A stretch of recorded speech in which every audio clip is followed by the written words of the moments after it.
Hello, how you doing? It's Mr. Do the Math here, and today we're going to talk about solving polynomial equations, and then we're also going to talk about the rational root theorem, but that's going to be a second video, all right?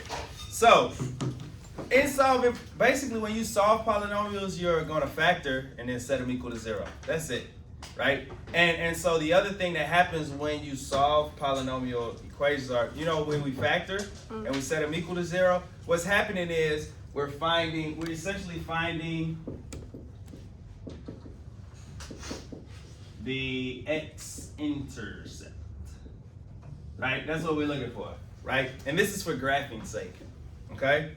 So, so the x-intercept is what we call the zeros, right? The zeros, that's the place where y equals 0, okay? So today we're going to factor, find our zeros, and then we're going to graph these things based on our y-intercept, which is essentially the a0, right? The constant is the y-intercept. That's the place where the graph crosses the y-axis. We're going to look at our end behavior, right? That's going to tell us how our graph ends. And then we're going to also look at our zeros. All of these things are going to help us graph, right? This is what we need to graph, right? So, let's dive into it. Let's solve this equation. It says 2x to the third minus 12x squared plus 18x equals 0, right?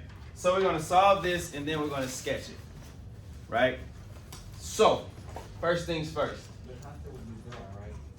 Huh? The constant would be 0, right? No. This lets us know. So when it's set equal to 0, this means that we need to solve it.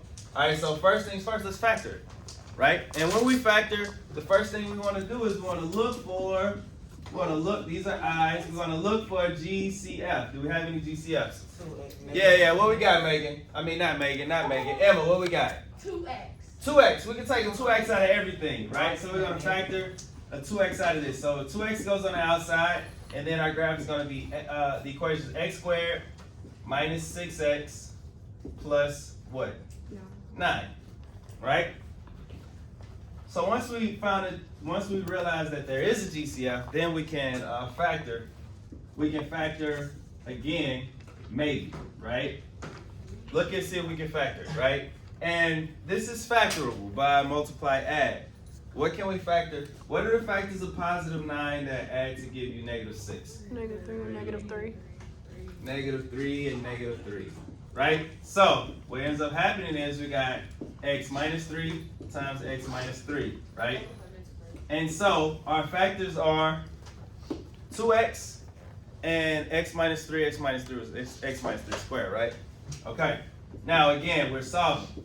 So once we factor, the next thing we want to do is we want to solve for x, right?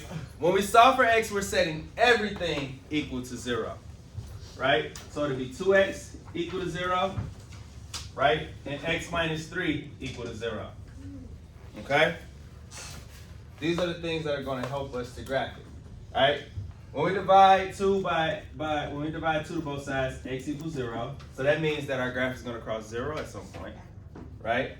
And then when we add 3 to both sides, x equals 3, right?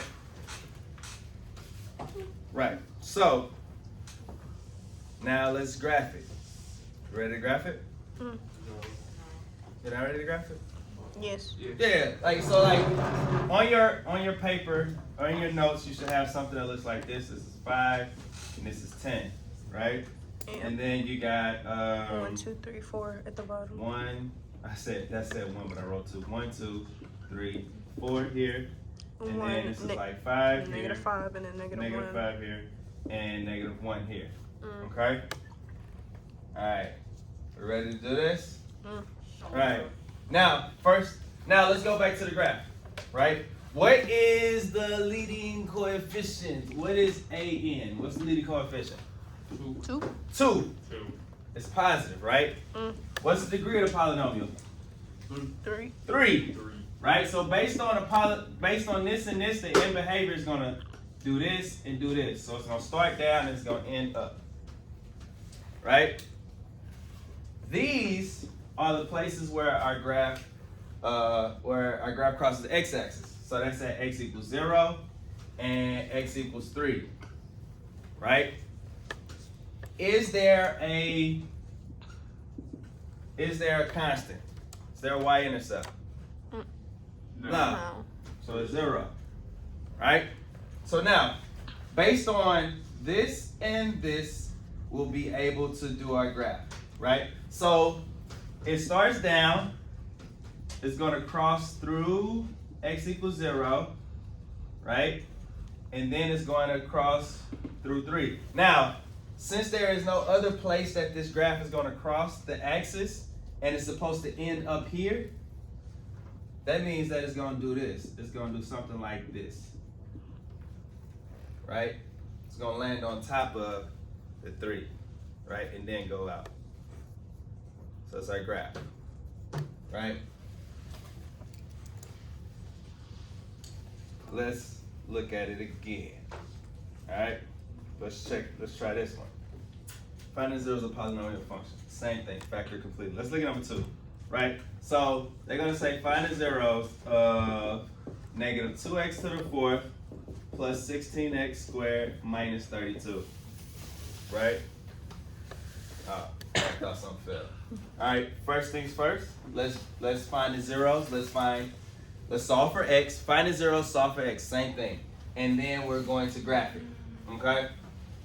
First things first, we want to see if there's any GCFs. Are there any greatest common factors here? 2. Anything else? No. All right. You want to take out a negative 2? Let's factor out a negative 2. See what happens.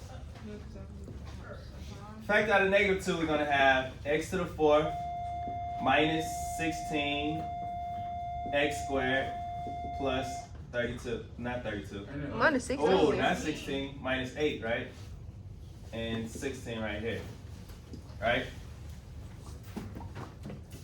Alright, so we found the GCF. Now we want to see, can we factor this again?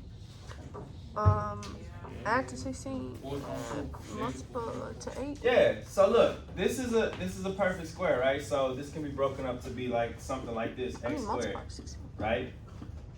But then the other thing is, what's the factors of 16?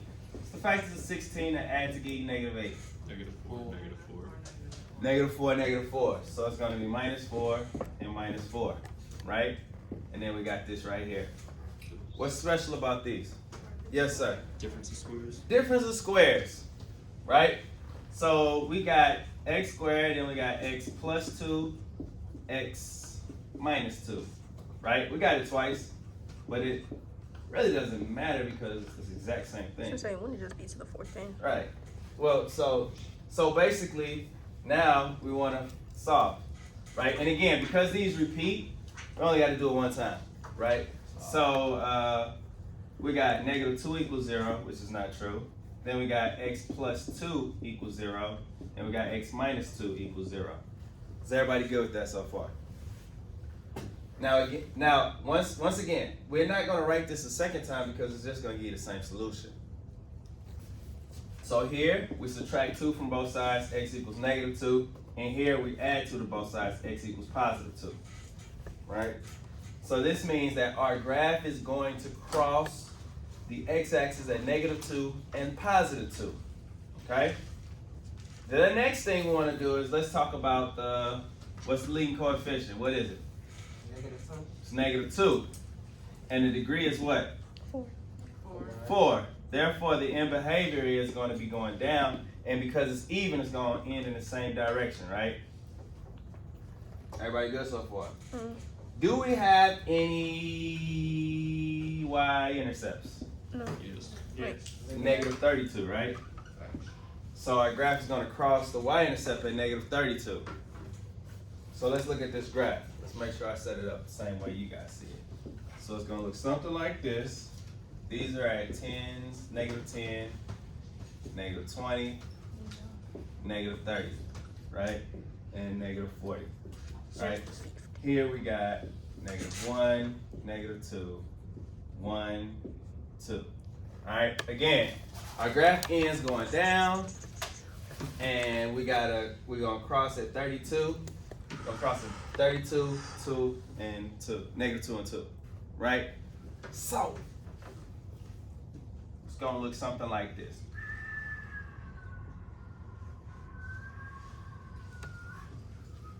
It's the M. No, it's for me. It's for me. Forget McDonald's. It's for me. Demonetized. They're gonna sue you. No, I gotta sing it for longer than like this. I think you get like 15 seconds. Yeah, you just fit. You get like 15 free seconds of a song before you get penalized, right? So, It's not even for. It's not even for what you call it. It's for me. It's for. well, but it's I for sang me. it though. I didn't play it. I sang it, so that's even different, right? So like a cover, all right? So look, Right. now Who put look. up? Who put up? Our x zeros were 2 and -2.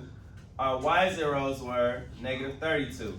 These are all the places where the graph crosses, right? So it crossed at -2, +2, and -32. Okay? All right. Let's look at this last example here. All right. Let's find the zeros, then sketch the z graph. Let me erase this one right here. All right. That was me. I know. Oh my god, I hate myself. It's getting dirty. I called her Mimi. I cannot get their names right, ever. It's not better. All right. I'm gonna write big so it doesn't look My bad. brain just crosses them. All right, so here we go. F of x equals x to the 4th minus 18x squared plus 81, right? First things first, do we have a greatest common factor? No. No. No, we don't. Can we multiply, add? Yeah. All right, so look, what's the multiple factors of 81 that add to give you -18? -9 and -9, right? All right, so let's look at it. Pop, pop. So this is perfect, right? It's a perfect square, so it's going to be x squared. There's nothing here, so we're not bottoms up in it, right? -9, -9, It's right? perfect squares. And then factorable again. Huh? They're perfect squares. They're perfect squares? They are. So what do we do? X plus 3, x minus 3. X plus 3, x minus 3, right? And we only have to do it one time because it's only 1 3 and 1 -3, right? So, our x, remember it's equals to 0, right? Mm-hmm. So, x equals -3 and x equals +3. These are our zeros. These are the places where the graph crosses on the x-axis. And let's figure out everything else. So, the leading coefficient, 1, +1. The degree, 4, 4. The constant, 81. 81. All right. So our graphs are going to cross at -3 and +3 on the x, and on the y it's going to cross at 81. Right. So our graph. That's why our graph looks that way. Right. So let's look at it. So we got 1 2 3 4, 1 2 3 4. What about the arrow That's things? -3. That's 3. Oh yeah, let's do the end behavior. I'm sorry. The end behavior. All right. Since it's even and it's positive, how do they end? I'm gonna say up and down. Up. No, up. Why? Hey, I can only see it if I. Why? Because it's even. Like, look, when it's an even degree polynomial, the end behavior is in the same direction, either up or down. If it's positive, it ends up.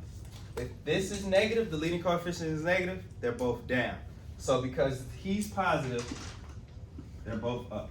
What's up, Ronte? We'll just be writing that on a note card because we're not gonna remember that. No, you just remember. All right, so here we go. How did- It's gonna end like this. Up and down. What's up, dear? I said, when does it go up and down? When it's odd. This is even though. Odd. Like 3, 5, 7, 9. Those things. Alright, so here we go. It's gonna do this. Bop, bop, bop, bop, bop, bop, bop, bop, bop. Alright, again, it crosses y at 81. So I think up here we got an 80 and a 90. Yeah. Right? So we're gonna cross at 81. Cross at 81. Then we gotta hit this 3. And then come back up. There we go. So W, Whataburger. Y'all ever had Whataburger before? Nope. It's in the South. You like it? Yeah, it was real good. Yeah. So look, Never had it. this is sponsored by fast food. He didn't say what it was sponsored by. He just said it's fast food. For a tripod. They need a tripod company. Alright, cool. Cause my hand is so tired. Alright. So so funny thing is, like, apparently, like, basically, children, this is solving polynomial equations, right? You're factoring like you usually do, and then you set it equal to 0, right? So we factor like we've been doing, right? Set it equal to 0, and we get our, and our solutions are our x-intercepts, right? And then our constant, the number that's by itself, is always the y-intercept. It's a y-intercept when we do linear equations. It's the y-intercept with quadratic equations. And it's the y-intercept with cubic equations. Right? It's always the y-intercept when it's a constant. All right? So we're going to cut the video here, and then we're going to make a new video for the rational root theorem. All right? So this is it. This is an intermission, and we're cutting now.